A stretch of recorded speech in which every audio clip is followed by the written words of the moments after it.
Bonjour à vous, j'espère que vous allez bien. Il y a quelques jours, j'ai fait une vidéo sur VirtualBox, donc comment télécharger, installer VirtualBox et comment créer une machine virtuelle. Maintenant, je vais faire quelques vidéos à propos des outils invités, donc des guest tools en anglais. À quoi ça sert un outil d'invité dans une machine virtuelle? De base, après l'installation d'une machine virtuelle, vous pouvez l'utiliser et elle sera fonctionnelle. Par contre, il y aura peut-être des petits trucs qui vont vous agacer au niveau, par exemple, de la souris. Si avec la souris, je travaille dans la machine virtuelle et que j'essaie de sortir de la machine virtuelle, ça ne fonctionne pas. Je ne suis pas capable de revenir dans le système d'exploitation de ma machine physique sans appuyer sur la touche contrôle, la touche contrôle à droite de votre clavier pour pouvoir sortir de la machine virtuelle. C'est avec les outils d'invité qui vont permettre une meilleure gestion de la souris. Donc, vous allez pouvoir vous déplacer de la machine virtuelle à la machine physique et revenir ici aussi dans la machine virtuelle.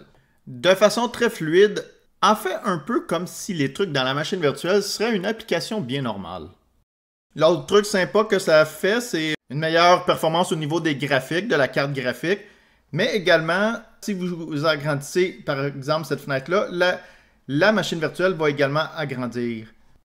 Donc, le bureau de la machine virtuelle va suivre la grosseur de votre fenêtre de VirtualBox. Comme là, dans mon cas, ça ne fonctionne pas parce que les outils d'invité ne sont pas encore installés. Je vais vous montrer après, une fois installé, qu'est-ce que ça fait lorsque vous agrandissez la fenêtre. L'autre truc, c'est que ça permet le partage des copier-coller entre la machine physique et la machine virtuelle. Donc, si, mettons, VirtualBox est installé dans votre machine Windows, puis que vous voulez partager, vous voulez copier un texte pour ensuite le coller dans la machine virtuelle, que ce soit dans un traitement de texte, que ce soit dans un navigateur de la machine virtuelle, ça va fonctionner avec les outils d'invité. Bien sûr, après l'installation des outils d'invité, il faut activer l'option. Je vais vous montrer comment faire ceci dans la vidéo également. Ça permet aussi les fonctionnalités de dossier partagé. Donc, si vous avez un dossier dans votre machine physique que vous voulez partager avec la machine virtuelle pour y partager du contenu, c'est les outils d'invité qui vont vous permettre de faire ceci. Et ça permet aussi de synchroniser l'heure entre les deux machines, donc la machine physique et la machine virtuelle, pour avoir la même heure. Il y a bien sûr d'autres avantages, mais voici les principaux que je voulais vous énumérer pour cette vidéo. Donc, qu'est-ce que j'ai dans mon environnement? J'ai un ordinateur Windows. Dedans, j'ai installé VirtualBox. Et j'ai créé une machine virtuelle en Linux Mint. Et ce que vous voyez de mon Linux Mint, c'est tout de suite après l'installation du système d'exploitation. Donc, après l'installation de Linux Mint. Et maintenant, je vais vous montrer comment installer les outils d'invité de VirtualBox. Donc, c'est très simple. Venez dans le menu en haut de votre machine virtuelle. Comme j'ai dit tantôt, si la souris est bloquée dans la machine virtuelle, appuyez sur la touche contrôle à droite de votre clavier. Et la souris va sortir de la machine virtuelle et vous allez pouvoir venir dans votre système d'exploitation installé sur votre machine physique.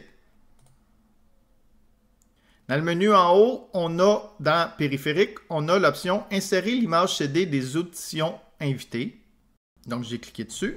Il faut attendre quelques secondes et cette fenêtre va apparaître dans Linux Mint. Bien sûr, si vous utilisez une autre distribution Linux, le menu peut être différent et même pour certaines distributions Linux, le menu n'apparaîtra pas du tout. Vous allez devoir aller manuellement dans le dossier du mount du CD-ROM et faire les étapes manuellement. Donc, si jamais vous êtes avec une autre distribution Linux et que vous avez besoin d'aide, n'hésitez pas à écrire dans les commentaires votre distribution Linux que vous avez installée dans VirtualBox et que vous tentez d'installer les outils d'invité. Donc, pour Linux Mint, je vais faire exécuter.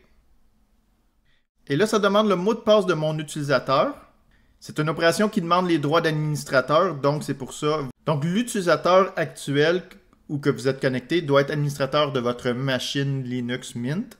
Donc, je vais rentrer son mot de passe et faire Enter ou de cliquer sur le bouton S'authentifier. Et l'installation débute. Donc, c'est un petit script qui se lance et qui va regarder les prérequis nécessaires pour les outils d'invité, installer les modules nécessaires. Et ensuite, installer les outils d'invité. Donc, tout se fait automatiquement et vous n'avez rien à faire jusqu'à la fin de l'installation. Bien sûr, si des soucis sont détectés, il y a un petit travail de diagnostic à faire, mais je vais vous avouer qu'avec Linux Mint, j'ai jamais vraiment eu de problème dans les dernières années avec les outils d'invité de VirtualBox. Si vous utilisez une distribution Linux un petit peu plus avancée, ou par exemple Manjaro, peut-être qu'il y a un petit peu plus de trucs à vérifier, à changer et à faire manuellement. C'est un processus qui va prendre de quelques secondes à quelques minutes, dépendamment de la vitesse de votre ordinateur, de vos disques durs. Je ne sais pas si vous venez de voir, la fenêtre a changé. Donc la résolution du bureau s'est ajustée à la grosseur de la fenêtre. Si je l'ai grandi, par exemple, vers la gauche,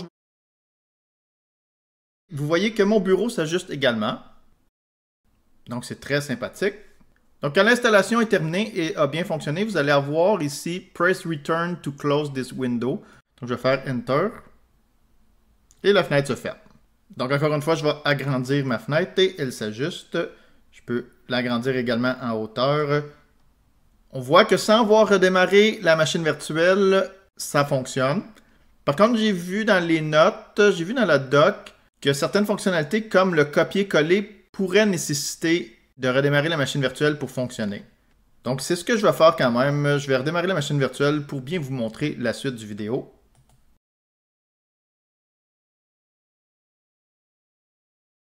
Donc voilà, la machine virtuelle est redémarrée. Je vais la réduire juste pour vous montrer. Donc, si jamais vous voulez utiliser des copier-coller entre votre machine physique et votre machine virtuelle, voici comment faire. Après avoir installé les outils d'invité, on vient ici dans le périphérique et on a le presse-papier partagé et on peut l'activer. Il y a trois façons d'activer, soit que c'est seulement entre le hôte, donc la machine physique vers la machine invitée, et le chemin contraire n'est pas possible. La deuxième option, ben, c'est le contraire, donc de votre machine virtuelle, vous pouvez faire copier et vous pouvez le coller dans votre machine physique, mais pas le contraire. Ou bidirectionnel, que les deux côtés sont partagés. Donc, je vais choisir cette option-là pour vous montrer. Donc, dans Linux Mint, je vais ouvrir un éditeur de texte.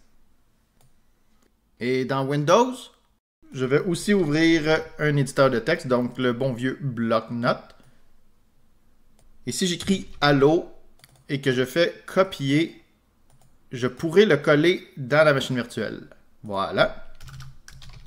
Si j'écris bonjour dans la machine virtuelle, est-ce que ça fonctionne? Est-ce que je peux le copier-coller dans Microsoft Windows qui est installé dans ma machine physique? Oui, ça fonctionne.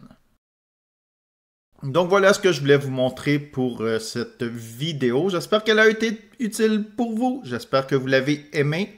N'hésitez pas à écrire dans les commentaires s'il y a d'autres tutoriels que vous aimeriez que je fasse sur VirtualBox ou sur l'installation des outils d'invité également. Vous pouvez aussi écrire ce que vous avez aimé et pas aimé de ma vidéo, histoire que je puisse améliorer mes futures vidéos. Et moi, qu'est-ce qu'il reste à faire? À vous souhaiter bonne fin de journée, là! Bye bye!